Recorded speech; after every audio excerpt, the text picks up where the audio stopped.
Plain Truth, the show where we get into some of the mysteries, anomalies, and the dirty underbelly of the world around us. I'm your host, Paul, and joining us this week, we have Joaquin Flores for a return engagement. Joaquin, are you here? Hey, how you doing? Oh, fine, thanks. And thanks for coming back. And along for the ride is my friend Jerry. Jerry, are you there? I'm here, and welcome back, Joaquin. Thanks, good to see you. So, Joaquin, a busy time in the world, but you're in Serbia, and that's really heating up there, right? So that's kind of interesting. It's crossroads. Yeah, exactly.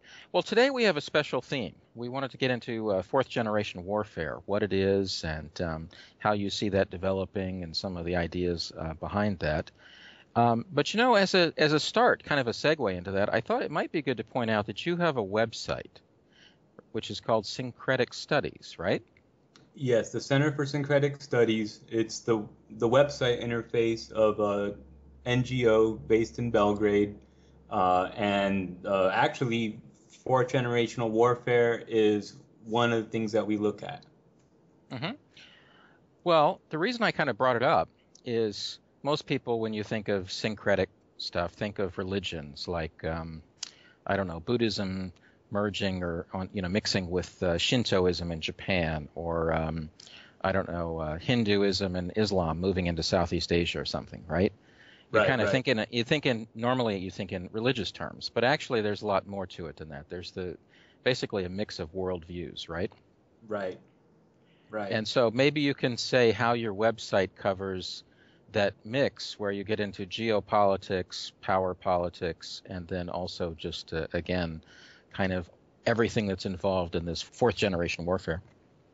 Okay, great. Well, the Center for Syncretic Studies was founded after a 2010 white paper that focused on some of the changes that were happening in the world and how the academic discourse, the body of knowledge, as they say, was evolving, and the things that it was pointing to. And you're right, and of course the normal way of looking at syncretic phenomenon is normally in religion, and we actually are interested in that as well. We are in our mission our mission statement. We are interested, of course, in the syncretic elements of syncretic religions and how they combine also with ideology and with technology, geopolitics, psychology. So in a way, it's an interdisciplinary study, and we are promoters and supporters of the concept of interdisciplinary studies. We think that the age of specialists is evolving, and that specialists are becoming more generalized, and that generalists are developing increasing specializations. And so we see a decentralizing line being blurred, so to speak, between the specialist and the generalist. So we're, in a very small way, contributing to that discourse and how that is evolving. Okay. Well, I think then from that, I think we can get into the topic of what fourth generation warfare means, and I suppose we should start with what the other stages were, and then how you kind of mix it all together. So do people normally think of warfare in terms of the modern state, the Treaty of Westphalia, and all that?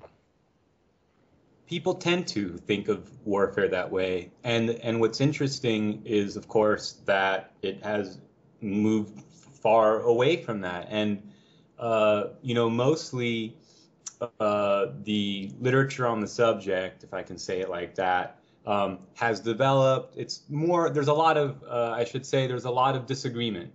But basically what people generally agree on is that you have a first generation, a second generation, a third generation, fourth generation, and then there's people trying to market a fifth generation. I think that's getting too far ahead. I don't agree with the fifth generation being a reality that we are looking at or have a concrete way of looking at today, because it's the underlying concept here, Paul, of course, is that this is technologically driven in many ways.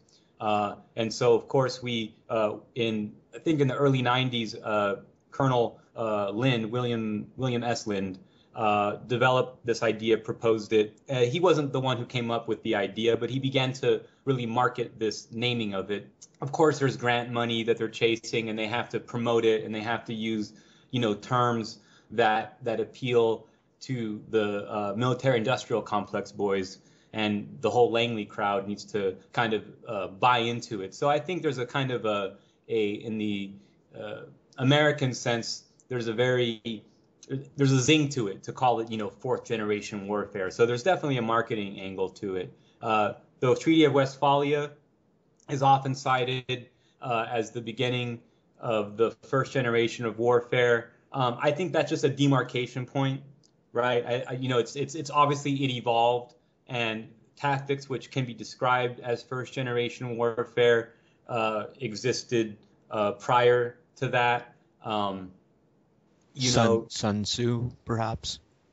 Yeah, I mean the idea, right, of tactics of what are called line and column tactics is a key element of that. And when people can basically relate in layman's terms, when you see movies and the guys all line up like as they're getting shot and they just fall down and they line up like toy soldiers and they point the musket and shoot, that's considered like first generation warfare. But I think that that tends to be a little bit too technologically driven, and that the technology is driving it, but it's a mistake. Hey, Joaquin? Yeah, right. Can I interrupt on that? Because Sure. actually this would be one of my questions to learn about fourth generation warfare. Is this a technologically driven concept or an organizationally driven concept? And the reason I say that is organizationally, to me, the Treaty of Westphalia started the modern nation state, at least in Europe and the Western world, right? And that's where we got this whole idea of national armies, right, as opposed to just, a local oligarch funding something or whatever, right? Mm-hmm. And so is it the fact that they're lined up with muskets, or is it that they're lined up with, a uniform that is red and all Brits have reddish, uniforms? Right. You know what I mean? Which is it that makes it first generation? Yeah, it's symbiotic. I mean, because you can't have one without the other. It was obviously the political. It's like every generation inherits the situation of the world that they were born into, right? And so the political drives the technology, and the technology drives the politics. So it's a symbiotic relationship. It's a chicken and egg type of thing. So one could extrapolate in 30 seconds on that. Very obviously, if the technologies don't just arise by accident, but technologies are chosen to be invested into and researched. Many technologies in the past were available, but the funding or the willpower, the political will, or the desire to mass produce the technology didn't exist. So there has to be a sort of perfect storm between the politics and the technology. And then once one is introduced, it has a profound effect on the other. So new political forms allow for the development of new technologies, and new technologies force the question of a need for new political forms. And so it's a very materialist view of history and the development of technology. Okay. Well, thanks for that explanation. So basically, though, the rise of the modern nation state led to this, issue of large armies with specialized positions and standardized equipment and stuff like that. It wasn't just a bunch of guys in a town get together with whatever they have handy, right? Yes, exactly. And the ideological component of it is critical, because from the time prior to Westphalia, you had, of course, a earlier stage of, you could say that the middle of the 17th century was simultaneously the beginning of the modern period, the middle beginning of capitalism, the development of republics. Remember, it was at the same time, of course, that you had the Civil War in England. So you had the rise of republicanism. So the reasons that people go and fight and armies are raised changed from dying for the church, dying for the king, and then it became more sort of inclusive, or where maybe one could argue that demagogic tactics were used, but it basically appeals to the people that they're defending themselves, and that the nation represents the people. So the rise of republics coincides also with, because in generations of war, the mentality of the fighters and what motivates them is also a critical component. And I think some of that is missing in some of the literature. Some literature doesn't. Of course, Thomas Hames has been great in bringing that element of it. I think it's missing somewhat from the work of Lind and Nightingale, but nevertheless, I don't think they would dispute it. It's just that there's so much there to cover that, different people who developed this idea, Paul, have looked at different elements of it. Okay. And where would you say, if I wanted to find an example that kind of epitomized it, would it be the early, British Army? Where did this kind of where did first generation warfare kind of reach its first peak, so to speak? Well, you'd probably be looking at the changing of the nature of armies and how armies were built. And there was a time when armies were smaller, and there was a bigger focus on hand-to-hand combat, and you would have like archers who could be peasants and hunters and conscripted, but the hand-to-hand combat was a professional warrior class who were a different caste or class in that society, and that was their only job. And the rise of the rifle or the musket basically made everything be like that army of peasant archers, and where the weapons were more valuable than the human beings, and the training level is lower. So it kind of coincides with the rise of the Industrial Revolution, where workers can be less skilled because there's more machinery involved. So there was no reason, say, at the rise, so visually to conceptualize it, in the medieval period, let's say, up until the end of the 16th century, you had a warrior class who was heavily armored. And from the time they were born, they were raised in a warrior tradition. And they were just fighting hand-to-hand and learning tactics, of course, too. But they were fighting hand-to-hand, and then they were reinforced with cavalry, or they were the cavalry, like in the knightly orders. And then you had archers and later the crossbow providing like a hail of fire that would soften up the enemy lines. And the ideology was that you basically had so much illiteracy, and you had the feudal system, and these peasants, as the archers, were forced into both the position of frontline levy, and they were very, very ill-equipped with just little wooden shields and very poorly made weapons, oftentimes just peasant tools as their weapons, sickles and pitchforks. And then the archers were using their hunting material, and so you basically had peasant armies with a professional class. And then what happened is they got rid of the professional class, and they just once you had the musket mass-produced using the new factories that could produce muskets, then you could just basically get the guys out there for 3-4 weeks to practice their aim, and send them off to get mowed down or to mow the other guys down. So yeah, it would definitely be, the pinnacle would be, examples that people could point at would be, I think in the West, we would look at movies about the American Revolution.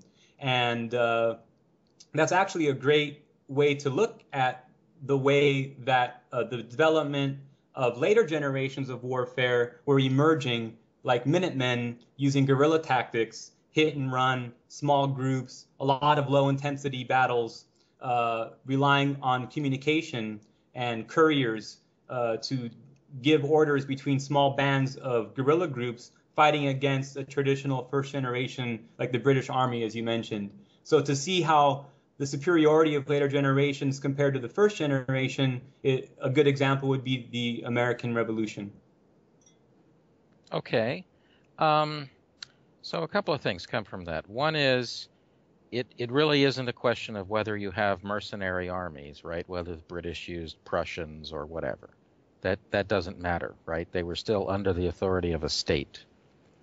Yeah, I mean, it's, the element of mercenaries, it kind of matters in the psychology because it has to do with the reasons that they fight. And of course, I think it was Machiavelli responding to, God, sorry, I don't recall, but basically one said that, gold are the sinews of war, and the other said, no, it's good soldiers. And, gold can only go so far. But if you invest that gold in building a large paradigm, if you use your resources to build a whole culture, then you can get people voluntarily to, and that's much more cost effective if people will go voluntarily fight than to, bring in professional, Prussian musketeers. Right. And then my next question would be, were similar changes in the navies or ocean warfare?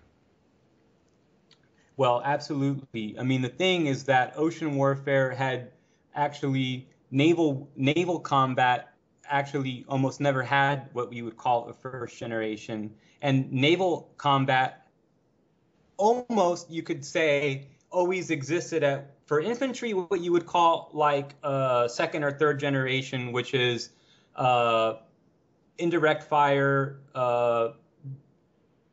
going through enemy lines. I mean, they're ships. The whole idea of a pirate is actually very similar to naval combat in general and how navies were used to blur the lines. The British did this first with the charter system, and that's where the word pirate comes from privateer. And the whole privateer system of basically like a merchant marine, so to speak, and they go fight and do the business at the same time. And because you don't really, on the ocean, if you don't really see the other boats and you're going, past each other's lines all the time. And so with Navy, it's a different, it's a considered part of the same doctrine. But for the most part, when looking at the first two generations of war, the writers tend to focus on, ground war. Okay. Because obviously when you think of naval warfare, you think of basically pirates. I mean, just telling guys, go sink the other guy's ships. Yeah, because on a boat you have, first of all, as we said... Or burn a key port, that kind of thing. Exactly. And sailors are professionals, and soldiers starting in first generation could be primarily rely on non-professional, like conscripted forces. And for, boats are very expensive to build, but the training for a sailor is also it takes a lot of time for a sailor to become a good sailor and to be a good fighter and to have that. So they have to be motivated by kind of like self-interest, like a pirate, and have the skills and the training. And navies were like that. And actually in the war between England and Spain actually was better equipped and had more of this type of navy. And the English basically just put soldiers on boats, and this ended, pretty disastrously for them. The English got lucky ultimately because of bad weather at the end of their last major war. But at any rate, it had been noted that the way Joaquin, it's either that or John D.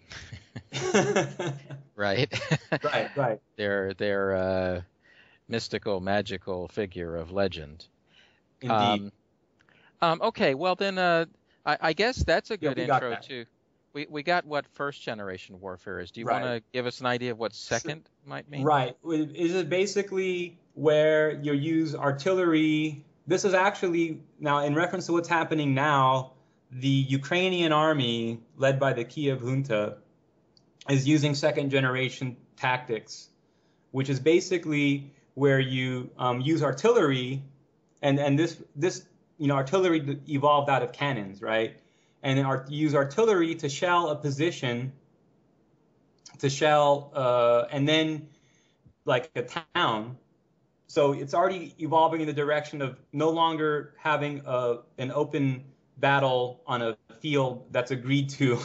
Like you can imagine these generals sending letters to each other. We agreed to meet at 12 o'clock, on the battlefield. Be there or, you lose your honor. And this is totally abstract and no longer applies in the second generation of war. We really saw this. The American Civil War was probably the most advanced war of its time that used a lot of these tactics because you already had the development of trench fighting, you had the first machine guns, and you had very long-range cannon, which are like, you could say, the father or grandfather of artillery, of long-range artillery. And the focus of artillery, of basically bombarding a position, softening up the other side and making them flee, and then basically the army almost doesn't use combat. They kind of might do cleanup operations. They're using pincher movements. At this time, the science of military is more formalized to a point actually where it reached an evolutionary bottleneck, but we can get to that. But it was so formalized that it was already known that you could calculate with a high degree of certainty that if you had 4,000 men using this type of gun that had this type of range, and you knew they had been trained like this, that it would take this other number of men to fight them or to hold them off. So as long as you had good intel and you knew who was coming and what they had, you already knew if you should be leaving or fighting without ever having to combat them. So in second generation warfare, you had artillery. The generals already knew that they were going to retreat before fighting. And then the army was used just to occupy a town. And by occupying a town and controlling the productive centers and controlling the resources, then it doesn't really matter if the army out there still is an army, because eventually within 2 months or 6 months, they're going to get starved out. The power behind them, the state behind them, is going to lose that economic thing. And so we see that the element of diplomacy and economics is further developed in the second generation. Okay. Now, so you're saying it kind of got its major start there with the American Civil War. What about the idea of total war? Isn't part of this that you're attacking infrastructure? Yeah, that might segue into one of the criticisms of generational warfare theory, because it's a good guideline because there's like signposts, but you don't want to get stuck into being like, oh, well, that's third generation, but that's second. The reality is that there are pioneers and there are generals and there are paradigmatic shifts which occur in the prior form, and the seeds of the thing that's going to be later exist in the present. So the contradictions in the tactics and the technologies that exist, and people who are willing to basically reorganize the existing technologies and manipulate what's already there in a new way, leads to the changes as well. So yeah, say for example, you're saying like with total war or attacking the whole infrastructure is like third generational warfare. It develops out of second generation warfare. And so it can be problematic again to think of these as being static categories. One of the criticisms of generational warfare theory is that it is too static. In defense of generational warfare theory, one would say that you need to study the nuance, or you have to look more deeply at it. It doesn't say that the tactics are purely exist in each generation.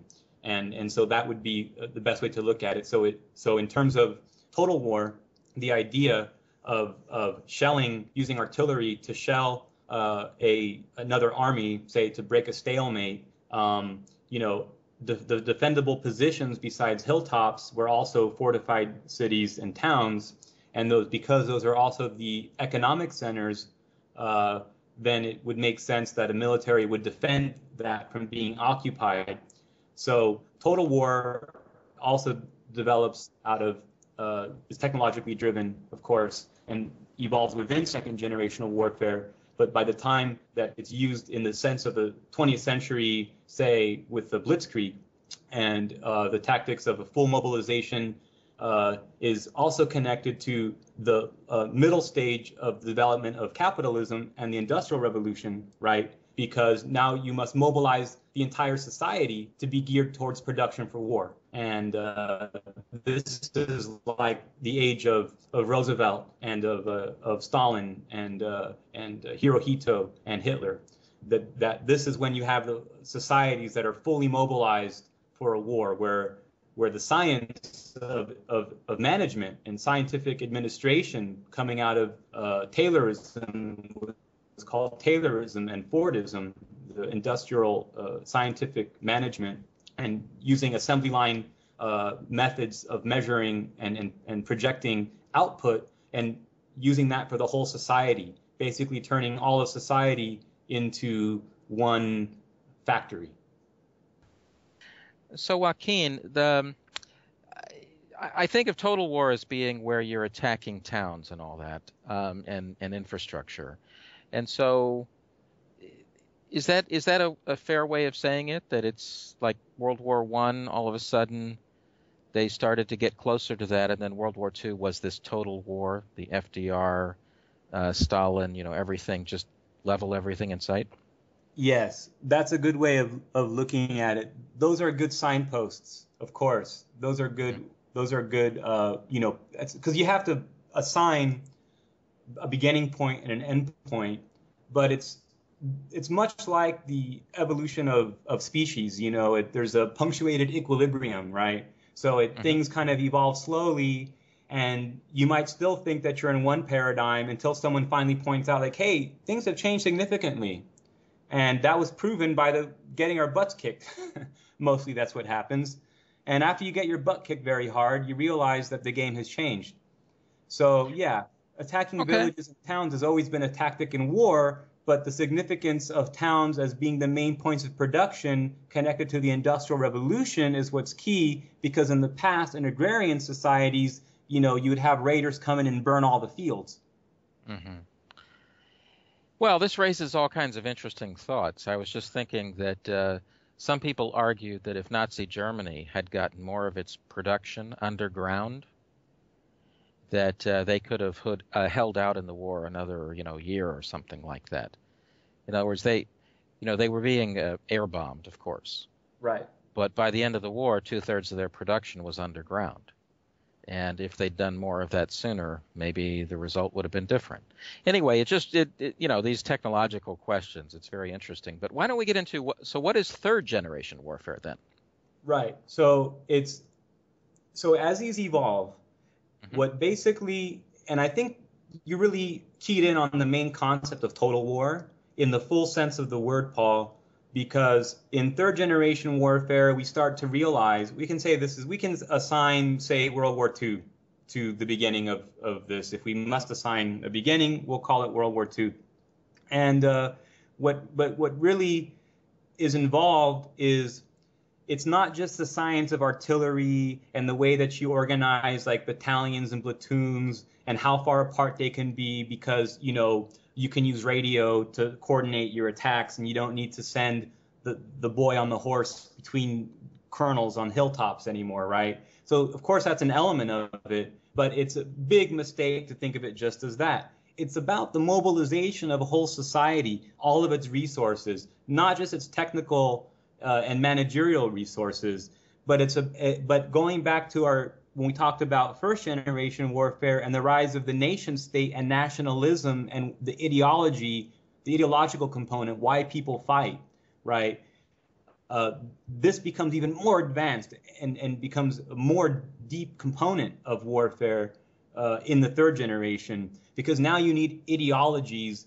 People, when you have a conscripted army and you have mass communication, you have doctors of science, you have marketing, advertising, Bernays, and you have Freud, and these are all militarized, really, because they're all used to weaken and attack an opponent, not just on the battlefield, but his will to fight. You can undermine his own sense of conviction in his own belief system of his own society. One can think of the Cold War, or one can think of how World War II, which in pure and simple terms was a geostrategic, geopolitical battle, but people made it about being For the Soviets, it was socialism against fascism, and for the Americans, it was democracy against fascism, right? So it's this deeper component that involves all layers of society: teachers, professors, everyone, journalists. Everyone must be involved, and it's coordinated the same way that a general would coordinate the Air Force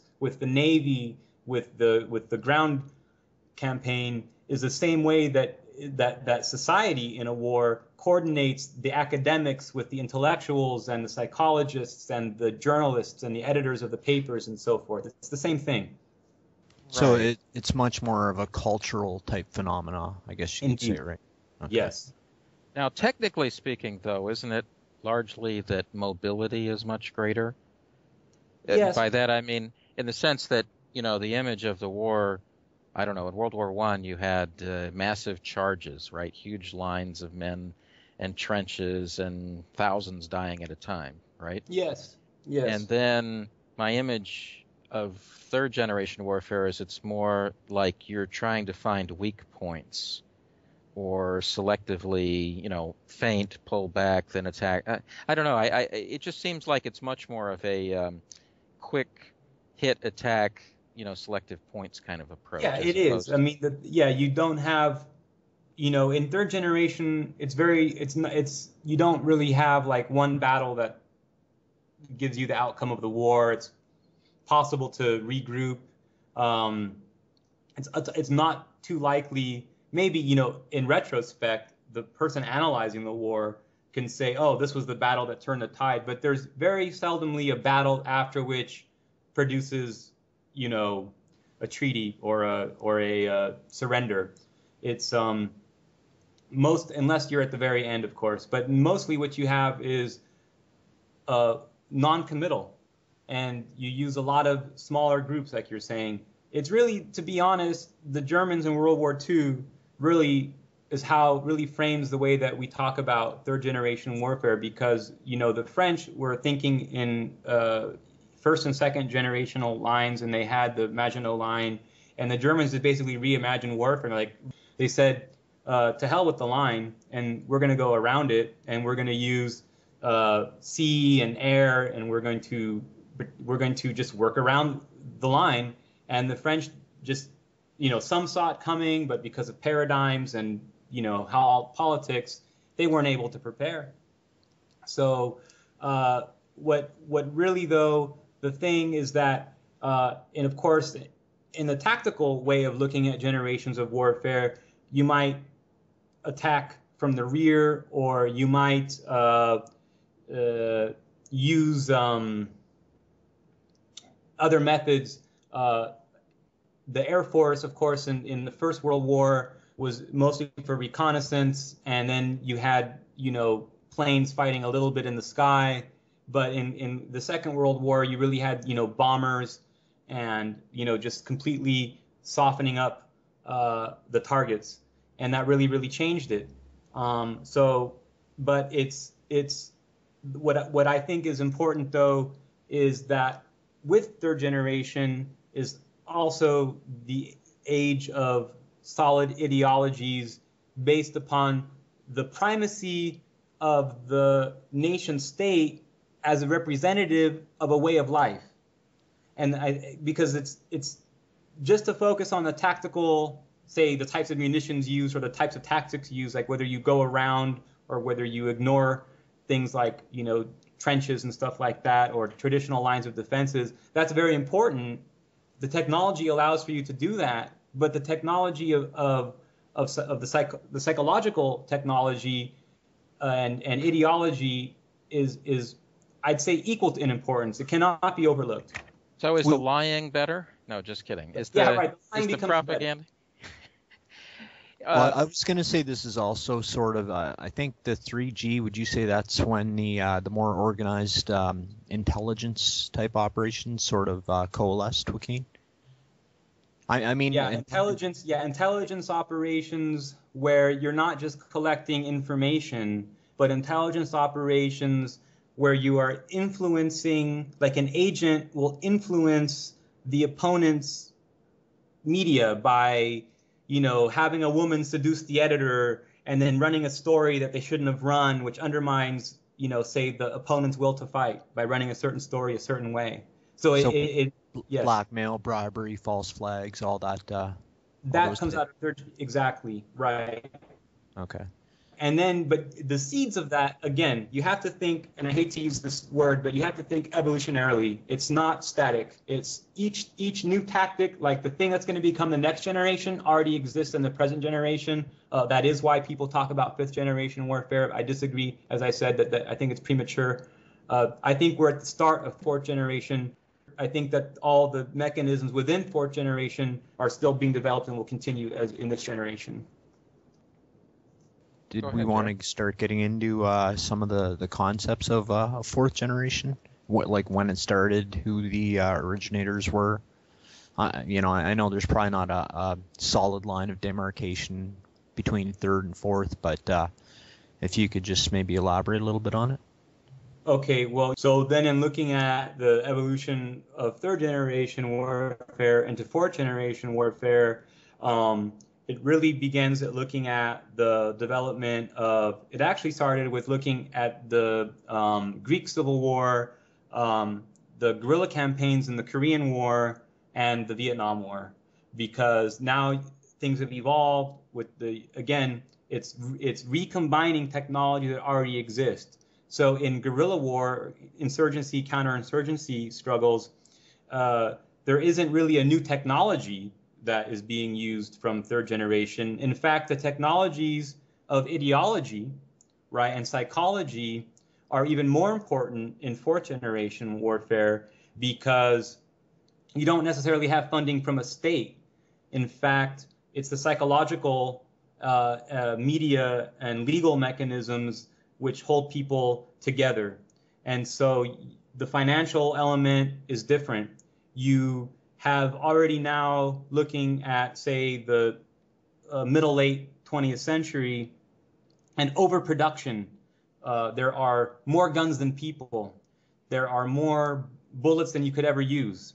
So because of this surplus of production, then allows for combatants to not need constant fresh production. So you don't necessarily have to control points of production in the way that it was so important in the 19th and 20th century. So we saw the seeds of fourth generation warfare then. It has to do with a lot of low intensity conflicts.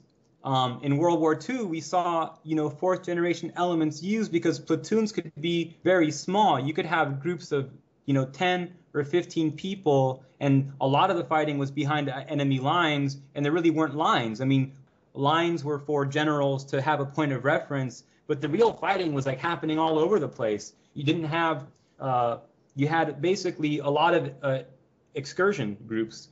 And so you have guerrilla tactics already being used in formal armies. The turning point is no longer needing access to points of production, the surplus of weapons, the introduction of do-it-yourself, being able to make weapons out of parts and equipment that are in surpluses, being able to have the information technology to use, for example, to have a person that knows how to go into a hardware store and like the A-team, right, like a B.A. Baracus, start assembling things. This is a very different from the traditional top-down mode of production of middle capitalism. So, what I mean industrial society, if people don't like the word capitalism, but it's you have to look in terms of not just the tactics, but the whole relationship, because these elements become more pronounced, become more important. The psychological element, yes. Oh, sorry to interrupt there. Can you say, looking at the world today with examples, is the Syrian war, the Ukrainian struggle, would these be considered in your mind fourth generation?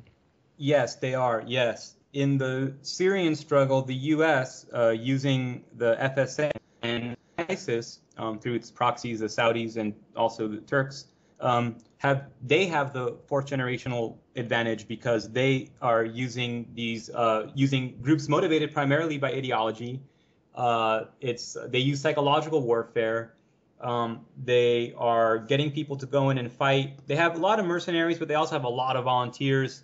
And they're not fighting for a state. They're not fighting for a homeland, but they're fighting for an abstract ideation of a homeland, like a homeland of the mind.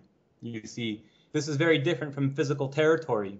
So this is where it also kind of collides with the idea of the internet and how people are developing identities which are not connected to their physical community, but they're connected to a group of people that they may have never met that exist primarily in their minds.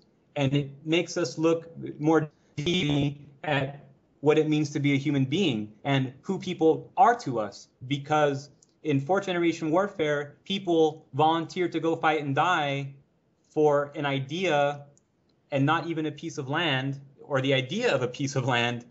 And they will consider comrades in arms people who they have never met. And so it basically takes this idea from the third generation and even from the beginning of time, where people would die for the king that they had never met, and people would die for other people that they see as colleagues, as peers. So you see also a change from a highly centralized form into the use of new technologies which allow for increased decentralization. This corresponds technologically and in the evolution of human culture into a direction which is more lateral or horizontal instead of vertical. And so people are relating to each other on a peer-to-peer basis, and people are recruiting each other. There aren't like posters or radio or TV ads saying, Uncle Sam wants you. It's people pushing each other, and they yes. So essentially, I mean, social media is almost becoming sort of the central point of fourth generation warfare. Exactly. Or a major part of it, at least. That's exactly right. It is a critical component. So we saw how Twitter was used in the Arab Spring, right? And in relation to Paul's question, so in the Syrian conflict, the Syrians are using the the media components of third and fourth generation warfare, and they have tried to also build talking about the Syrian Arab Army has tried to build popular groups, counterinsurgency guerrilla groups on a fourth generational model. The Syrian society has gotten very behind a Twitter campaign, and they have been using these new media and new psychology tactics, which are fourth generation in war, but to reinforce a standard top-down third generation type of conflict on their end against an opponent who is using a purely fourth generational mode. So the Syrian Arab Army and the Syrian state is using a hybridization of the third and the fourth, whereas they're fighting against the FSA and ISIS, backed by the U.S., Israel, Saudi Arabia, etc., using purely fourth generational tactics. Now in Ukraine, it's reverse.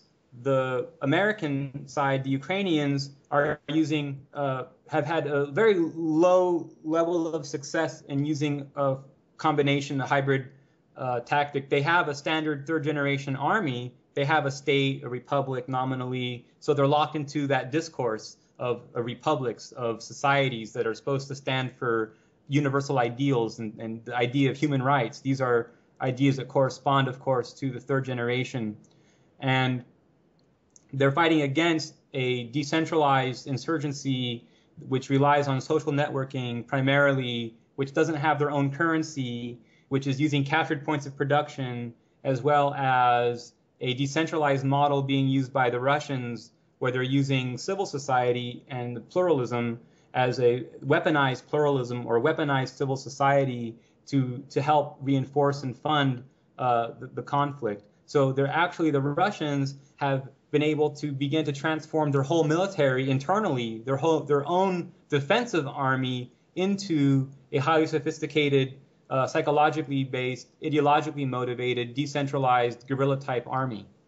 Would you say that fourth generation warfare tends to favor, and I hate to use this word, but tends to favor the truth, or would you, or I guess maybe the more what's perceived as a more ethical or truthful point? Yes, it does. It actually redefines truth because it really, things can be as complicated as we make them. I mean, the people who are developing these ideas may have a very loose understanding of truth, meaning that truth is what people believe. So it digs into our understanding of objective truth versus a sort of postmodern concept. For example, the difference between something that's really there versus a mass hallucination. What's the difference, right? What is because it gets into the science of cognition, so it's a whole territory. There's so much terrain there to cover, but in summary, yes, it is absolutely favors those who can manufacture truth, the new type of truth, a superior type of truth developed through new media. Do you think that's why the United States tends to have a lot of problems? I guess this yes. comes in. We can talk a little bit maybe about the noble lie and yes. how the United States interprets that and uses it versus, say, Russia. Yes, the noble lie has to be noble first of all, and in other words, it's a question of ends and means. Joaquin, they don't teach Greek classics anymore. No, they don't. They don't. So we can discuss Plato, but I'm not sure if that's taught in the right. military academies anymore. No, it's not. It's not. But they do. They do look at. I mean, Leo Strauss from the University of Chicago wrote "City and Man," and or the City and Man, and Weber was the city, and he wrote "Hero the Tyrant," Tyrannicus Hero. And in these, he discusses the noble lie. And the lectures of Leo Strauss, of course, inform greatly the beliefs of the neoconservatives, Crystal chiefly, Wolfowitz Pearl. And they, of course, introduced this idea of the noble lie. And they, in a very then increasingly dumbed down way, they get Bush Jr., W, involved in this idea of the noble lie to justify this idea that Saddam possessed, WMD, right? So that was their version. So going from Plato distilled through Strauss and then Crystal, and then we get at W and WMD. There's not much nobility left. There's not much nobility left, right? It definitely is a downward trajectory. And so it's with the fourth generation warfare, it favors basically now, to get into a criticism of the generational warfare, and this is my perception, and my criticism is open to criticism, but I tend to view the discussion tends to focus too much around hardware buffs. It tends to focus too much around the way that military technology is uses, say, other technologies, but it's still militarily focused, and then the tactics. And I see this more as paradigmatic because, and the reason I kept mentioning, well, it's the psychology and it's the mode of production, whether, you're in feudalism or industrialism or, post-structuralism, these are so important because they frame everything, because the technologies and how we understand them and your will to fight, why people fight, what the targets are, who you target, how you target them, those are much bigger than purely, whether you can shoot around corners or whether the distance of your missiles trajectory capacity is not the point. I mean, it's so important, but it's so much bigger than that. And as each generation of warfare evolves, it really shows that these other things that were considered tertiary become primary. So you can't just threaten people like under force of being imprisonment for not showing up for a conscription that's not going to motivate your soldiers. You're going to end up with fragging like you saw in Vietnam. You're going to end up with armies that turn sides like you've seen in Ukraine. So these old methods, you need a superior new type of truth, which no longer comes from top down, which no longer comes from the old media form of manipulation, but a new type of truth, in scare quotes, but it also must correspond. And so that's why I think, in my opinion, and what I have argued, is that the views of Jean Baudrillard are critical in combining with the concept of generational warfare. Okay. I was just wondering if maybe we could talk a little bit about holographic wars, because a lot of what's been going on in Ukraine has been described as a holographic war. And if maybe you could talk a little bit about like synthetic realities, hyper realities, and yeah, right. Sorry. Yes. Well, a lot of this is Baudrillard, and you see what happened is that military guys were good ones, were always fairly objective materialists, and they could see that, if the other guys had a longer range artillery and they had X, Y, and Z components, that they had a 80% chance of winning. But for the guys on the ground, they need to have a will to fight, and you need to send them out there to fight as if they're going to win, even though you know that battle is meant to lose, but it's meant to drain the enemy of a certain predicted amount of resources and time. But the soldiers can't believe that. They don't go, hey, you're going to go out there, you're going to die, but it's going to be like this. That's not how, in a post-theist world where people don't believe in life after death. That's why it's so complicated, but trying to simplify it. All these things collide. And so the idea of a synthetic reality is basically that since the beginning of time, we've been around the campfire telling stories. And when we tell stories, that's creating a synthetic reality. I mean, reality is actually what's in front of you, not me, but you, which you see with your five senses, which you can touch and hear and smell and see. And then cognition is based on the senses. But if your cognition is based on other people relaying their stories of what they sensed, right, secondhand sources or hearsay, you're building a synthetic reality. So synthetic reality is a key component of the human experience. Dogs and cats and cows, they don't have synthetic reality because they don't have a framework of reality based upon the real or artificial views, the truth or the lies of the people around them. So it's uniquely human.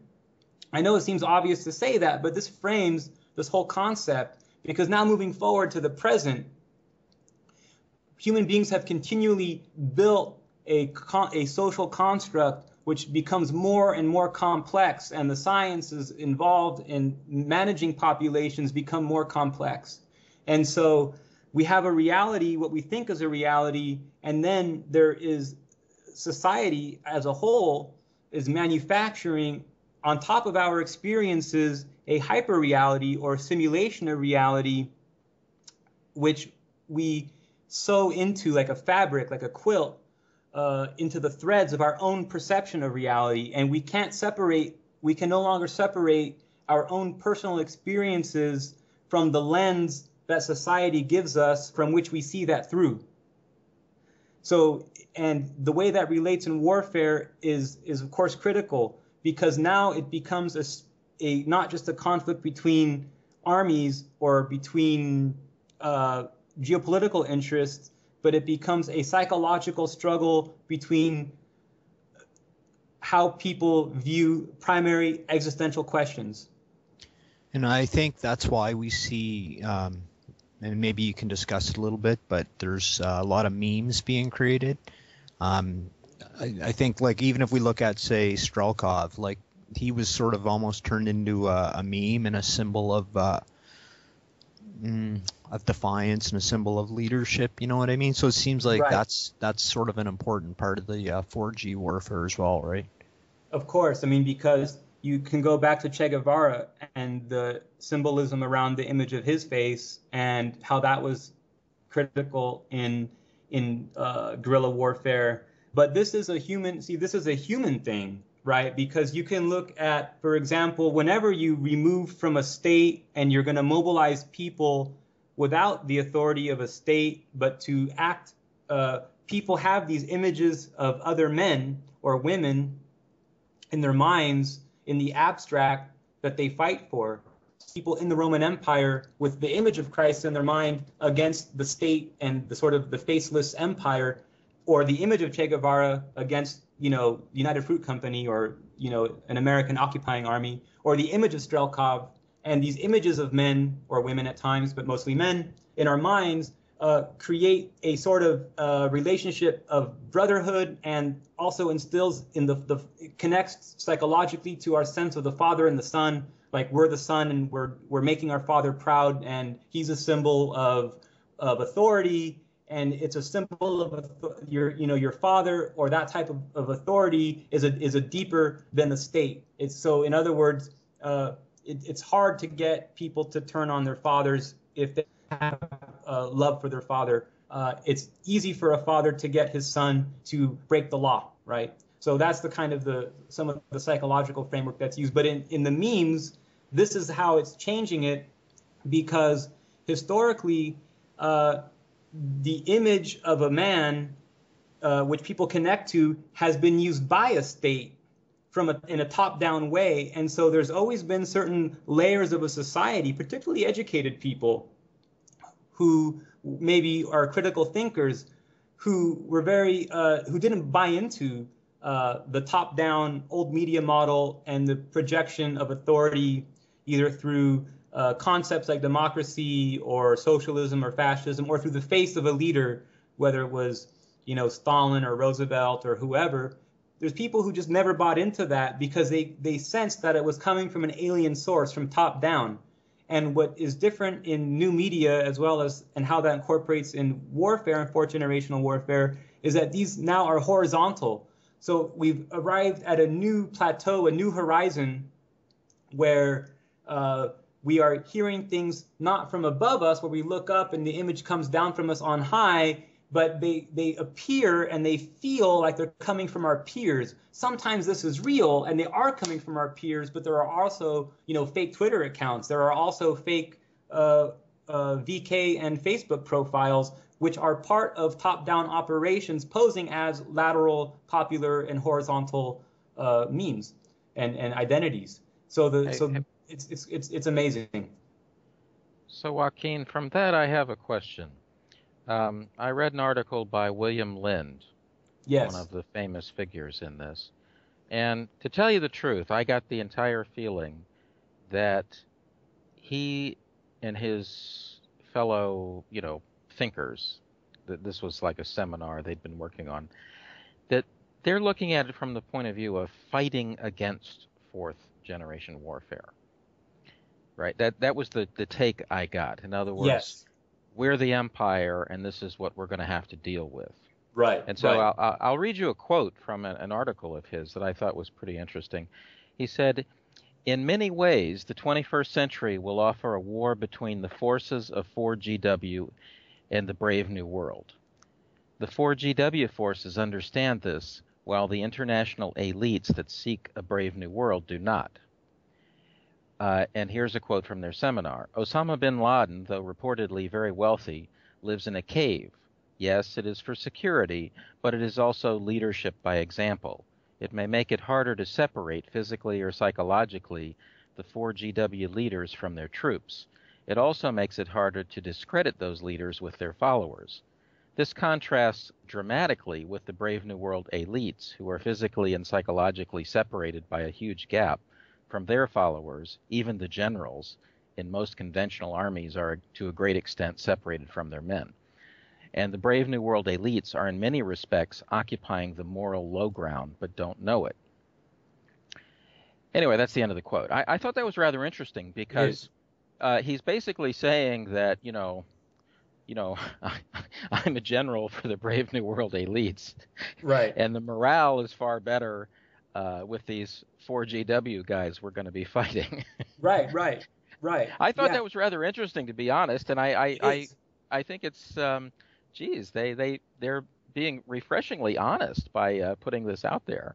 The implication, though, is that 4GW is much more likely to be used against, I guess, what you might call the empire than for it. Is that a fair assessment in your mind?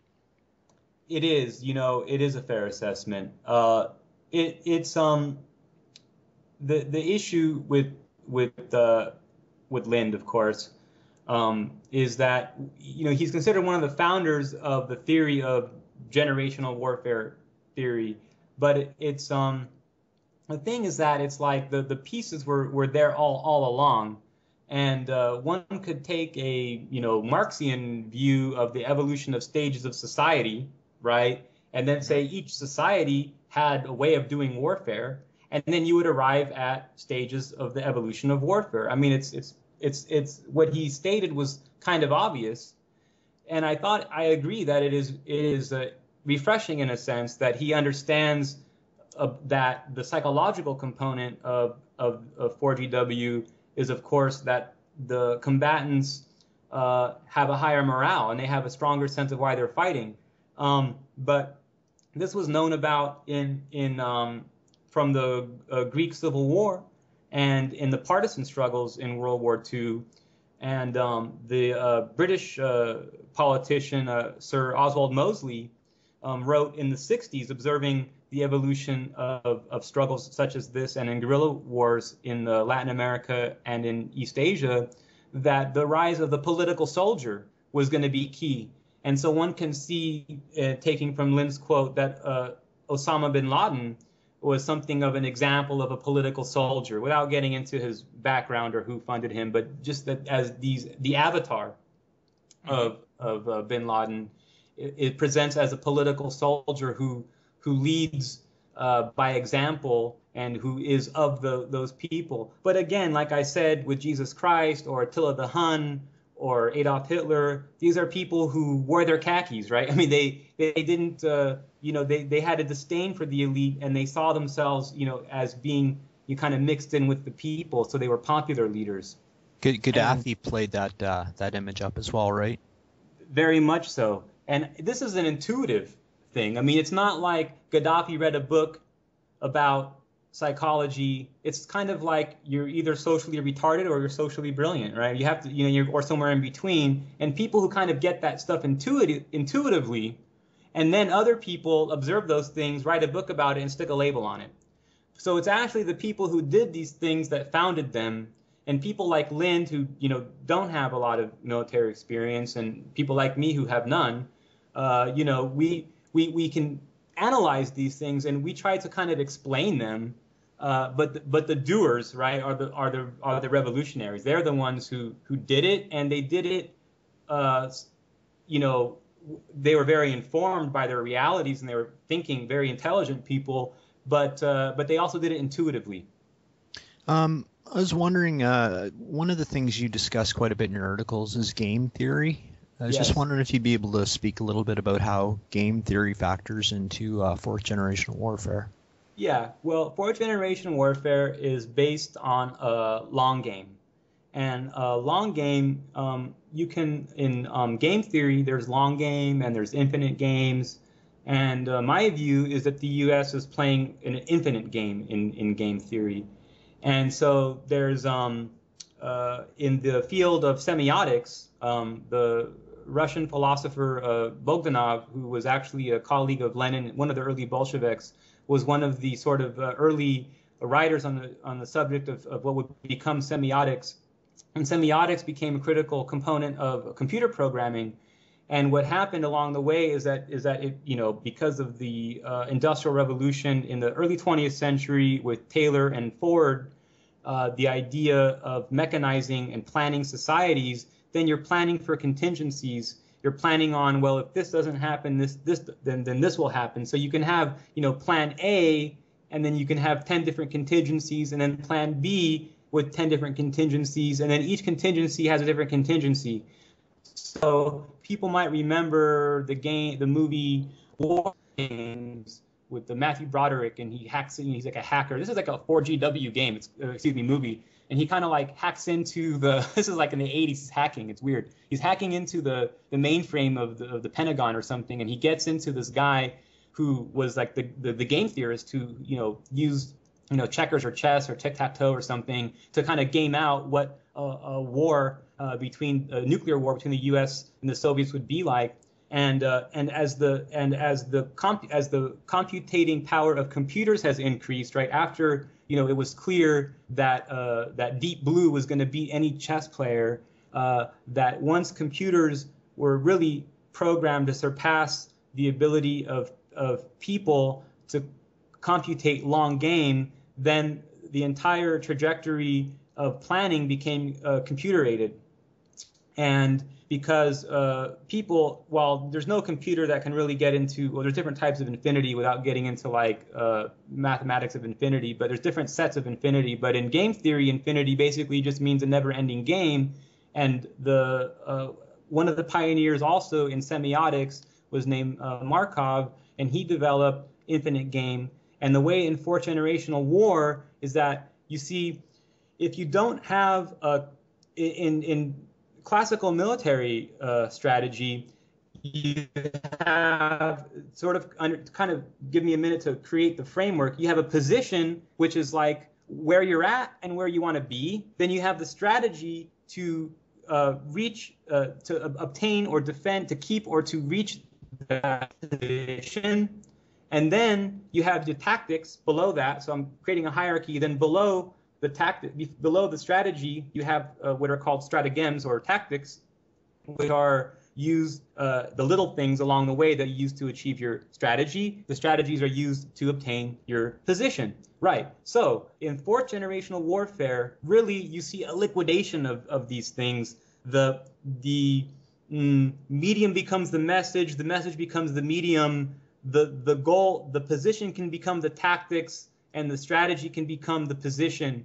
You can dissemble or obfuscate your position, or in fact never have a position. And in the way that we discussed earlier, that fourth generational warfare for the combatants had evolved in a direction of guerrilla warfare because of a surplus of production of weaponry. Likewise, in this condition of late modernity or post-modernity or late capitalism or whatever you want to call it, we have a surplus of productive capacity. We have we have a surplus of a lot of things.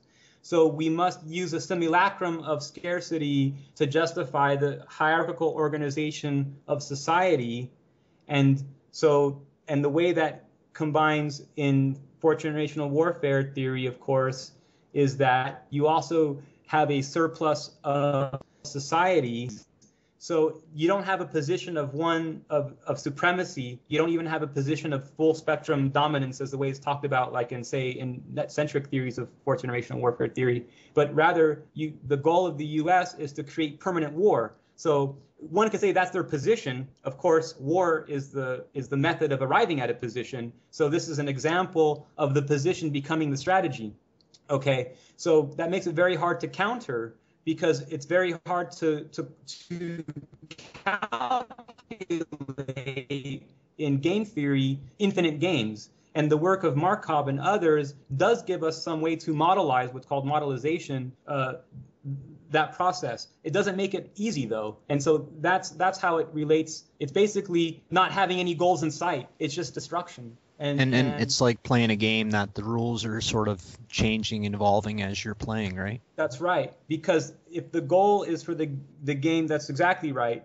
Because the goal is for the strategy to continue. It's for the game to never end. And so if it looks like it's going to end, so an example, I know we're being abstract. Let's say Putin comes up with a workable solution on, say, Ukraine's going to get the gas it needs. They're going to stop the fighting in Novorossiya. Novorossiya, let's say, will be part of Ukraine, but it'll be a federal state, and there'll be an open border between Russia and the eastern part of Ukraine. Let's say that the Europeans are behind that. It seems workable. Let's say Poroshenko even thinks, hey, that is workable. And then the Americans come and say, no, wait, the game's going to end there. No, the rules got to change. Move this around, kill this guy, assassinate this guy, move Poroshenko out, bring someone else in, bring a plane down, use a false flag, use something like that, and to keep it going. Maybe even attack somewhere else, start the fighting again in Syria, open up a front in Chechnya or Dagestan, and that's infinite game. It just never ends. there's a couple other concepts I was just wondering if you'd be able to talk about and maybe enlighten me a bit on. One you use a lot is the Aberdine paradox and how to avoid it. Yes. Would you be able to just give a lowdown on that? Right. So basically, in scientific management and the rise of theory X, in scientific management theory, basically when you have, because of human psychology, people get promoted to a certain extent based on their abilities, but they also have like a boss that they need to please. And so the boss may have a certain vision and a certain way he wants to go, but it also may not be what's possible. And then he might set up a group of people to solve a problem, but he already has the solution in mind. And each people in the group know what he desires, and so they'll conform to that. That's one type of groupthink or Aberdeen paradox. The other is simply that even if the person in charge doesn't have any biases, that they just have one group. There's a famous saying that if you put a group of people in a room together, they'll convince each other of anything. And so what happens is that if you just put people in a group together, that they're going to eventually form their own little hierarchy, and they're going to have their points of agreement, and they're going to kind of formalize in an informal way. They're going to formalize their patterns of way of approaching a problem, and they can think themselves into a corner. So the way that scientific states are managed and the way that you develop ideas and you overcome that is you separate teams. You have like team A, team B, team C, team D, and you might surveil them. You might make them all live together and separated and kind of sequestered from the rest of society, like the Manhattan Project or something. Or you can just surveil them by having them like we're all surveilled, like telephone, email, and everything. And you have a lot of spies and agents like following all these people who work for these think tanks to make sure that they don't like talk to other people and stuff. And so they're separated, they're sequestered. And so that's Aberdeen paradox. Of course, groupthink can be disastrous if you are plagued by it, because you'll be convinced that you have the right idea and you have absolutely the very wrong idea, and you need like different teams actually who don't talk to each other so they can develop different methods of attacking the same problem in entirely fresh ways. Well, not entirely, because they all come from the same paradigm, but you want to have different types of like a person who picks and recruits these teams will use the archetypes, like Jungian archetypes, and they'll have like different composition of different teams, and they'll use the science of psychology to select the team, not just based on their academic qualifications, but are they, do they think outside the box? Are they conformists? Are they team builders, or do they stand out? Are they leaders? Are they followers, and so forth? And so they construct different teams to work on problems, not only to overcome Aberdeen paradox, but part of that and way that you can guarantee that you develop fresh and different ideas if you have non-paradigmatic thinkers. Hey, Joaquin, what are some of the critiques of fourth generation warfare? I mean, people who just flat out say it's nothing new and whatever. What do they say, and I guess what do you say to them? Well, what they say is that you can't really divide it in stages, that they're not really different generations, that even though the technology has changed, it simply has led to emphasizing different tactics over others. So, for example, it has always been a tactic since the beginning of time, they would say, and they're right, that you always want to try to use a small group as a raiding party to attack a group from behind. Or it's always been useful to send in a agent pretending to be a diplomat and to say that the queen slept with the duke, and to make a disruption in the royal house. These have always been tactics.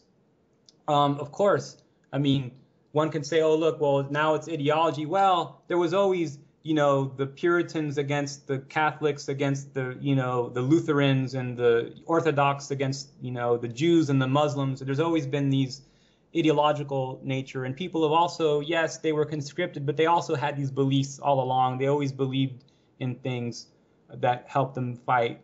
And they would also say that it's too static to look in stages, that even though, yes, things have evolved, why Westphalia as the beginning of the first generation? Why World War II as the beginning of the third generation?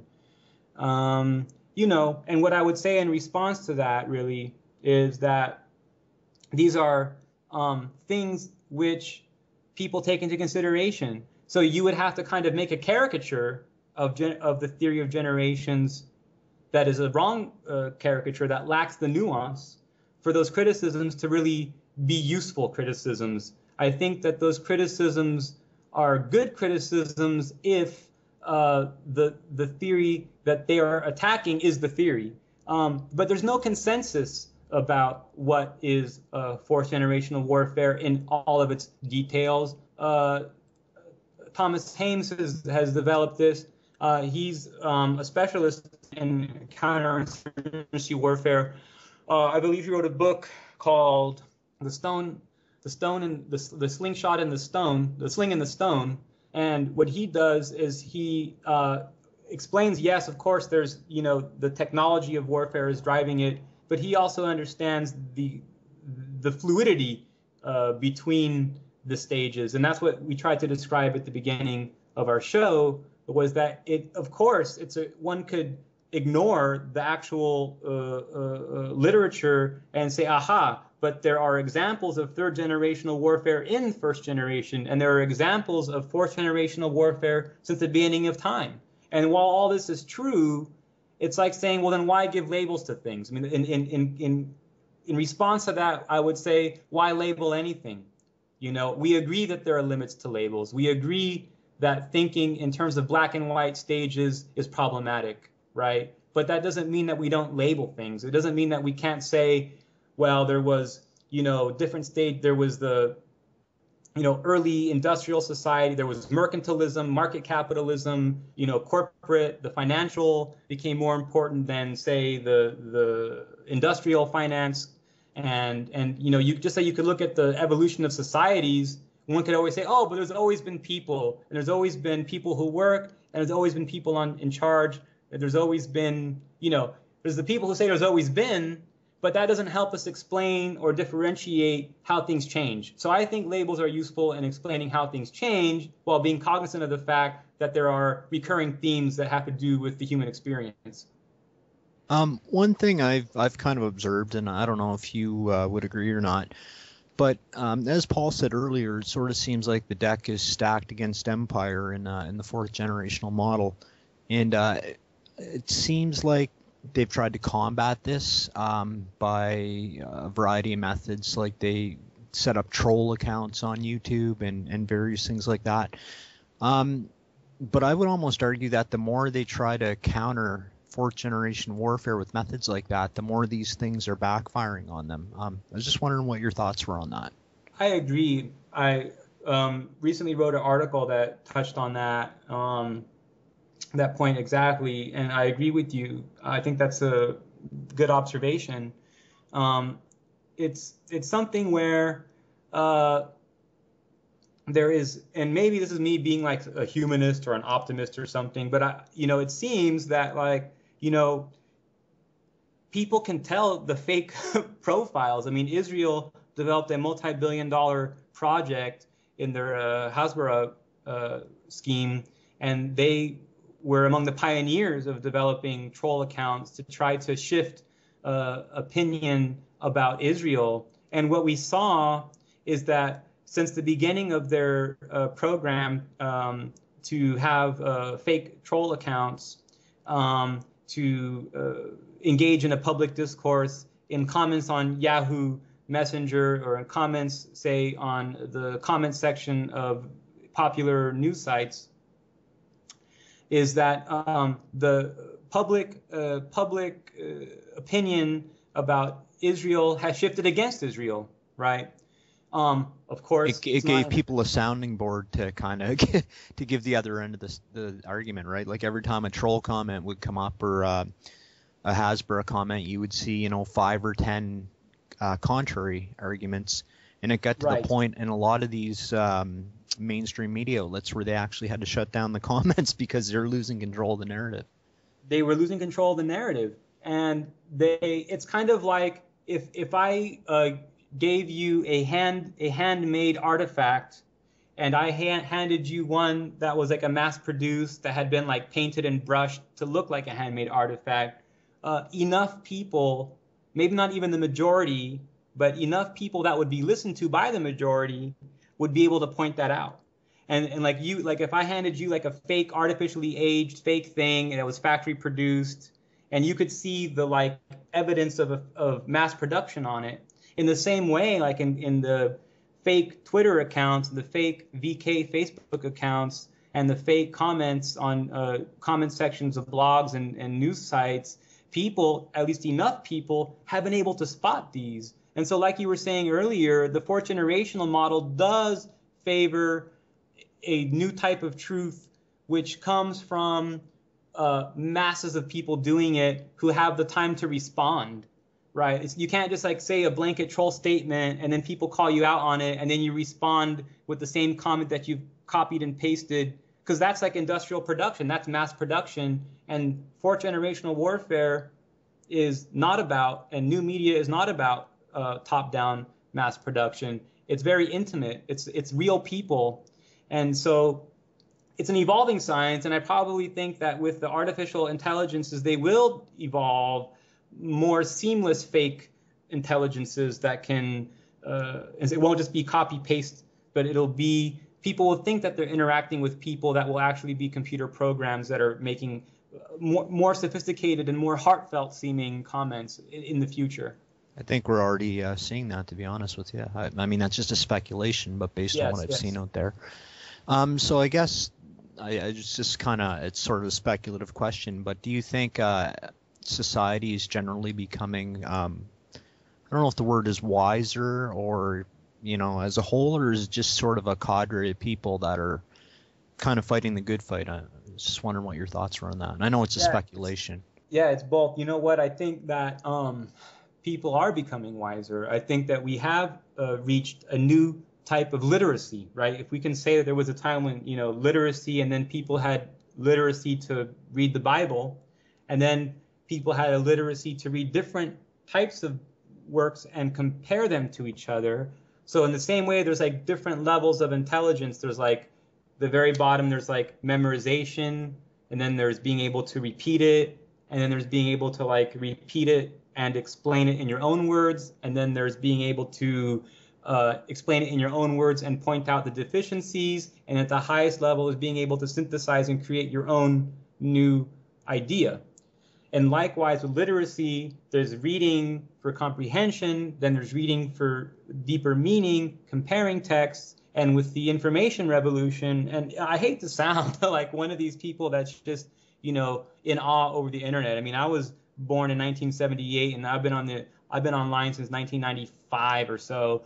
And, I remember that was, 20 years ago, and I remember grown-ups talking about the internet like it was this crazy thing. And it's really been over time, since I've, gotten a little bit older, that I've seen that they were right. I mean, it is a fundamentally revolutionary thing because, and like we said in the beginning of this, of our talk today, that it's changed the relationship between generalists and specialists, and has allowed specialists to become more generalized, and it has allowed generalists to become more specialized in all spheres. And so it's blurred that line. And even though there is something of a intelligence distribution, like maybe on a bell curve or something else like that in the population, there are way more potential leaders, and there are way more people who are creating new ideas and who are leading people than are represented in the traditional hierarchical top-down model. So while I suspect, Jerry, that there will always be, to a certain extent, leaders and followers, I see it as being something like a 1 to 10 ratio instead of being like a 1 to a million. That's quite which I would say is far more liberatory and far more, horizontal and less hierarchical. That's quite something to ponder. I think we might be reaching the point where the truth will start spreading faster than the lie. We've been in this period of time where it's for, Mark Twain's famous quote about the lie gets halfway around the world before the truth has got his boots on. Right. I think we may be reversing that. The internet is a key part of it, but I also think it's an attitude. I just think in the West, people are now coming around to the view that they're being lied to all the time. And so it's yes. in our minds and hearts as much as anything. It's not simply a question of, how somebody organizes a guerrilla campaign or something right. like that. Exactly. I think it's in our hearts and our minds, really. Yes. Joaquin, would this be a reasonable point to wrap it up now? Why don't we call it a wrap for this time? We've covered the ground. Okay, I'd like to explore this topic more in the future, but I just think for now we've done a good intro, and so we have. It's great. So I thank you very much for coming, and Jerry, you too, and thanks folks for listening. That's it. It's a wrap. Bye bye.